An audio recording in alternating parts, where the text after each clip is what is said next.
Hello, and thank you for your interest in treating autism. My name is Tom Altaffer, and I'm a licensed clinical social worker, and my partner is Sandra Radomski, who is also a licensed clinical social worker.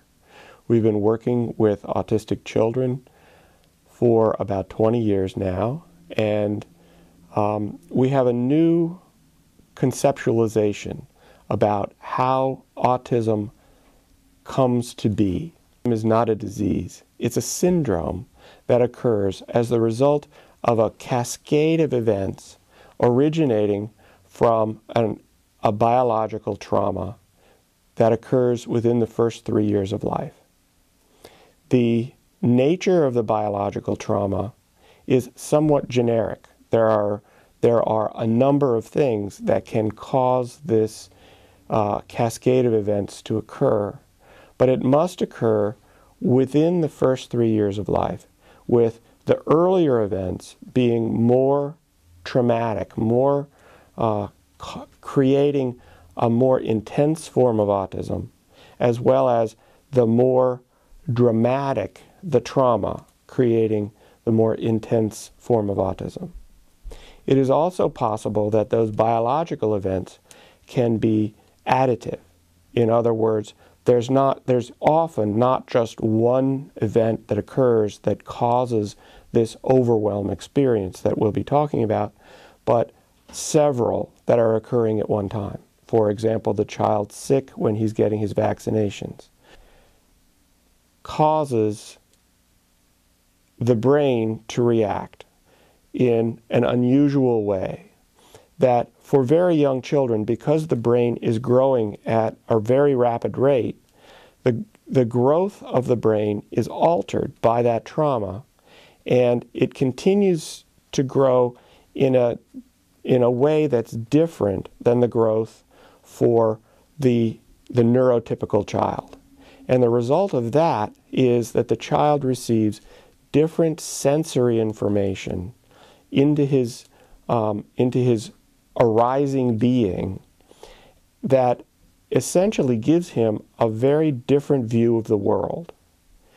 He is seeing, what he sees is different, what he feels is different, what he tastes is different. So he puts together a model of the world that is different from the model of the world that's put together by the neurotypical child.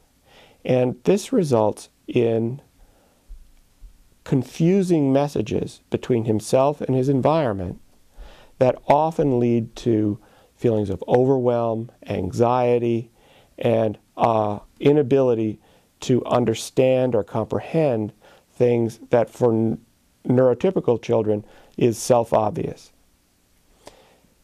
The biological trauma, which leads to neurological changes, then also leads to psychological changes or difficulties in ego development.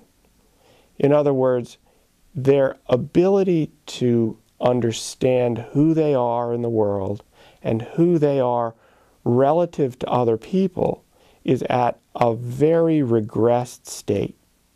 And this is what leads to most of what are considered the hard symptoms of autism, which are difficulties in social interaction, understanding social cues, and things of that sort. Go ahead. One of the major ways that we work with children with autism is through a technique that Sandra and I came up with called Ask and Receive. Ask and Receive is a very simple technique that's designed for use with people who often don't have very much language, often don't have very much ability to attend or even to participate directly in much of the testing and the treatment. We teach Ask and Receive both to the children themselves, if they're capable of learning it, or to the parents of the children, who can do it either for the child or in the child's behalf. And it's a way to be able to access those parts of the child's underlying self-complex that are overwhelmed, stressed, holding on to fears and anxieties, and help them access other parts of self that already know how to transform that.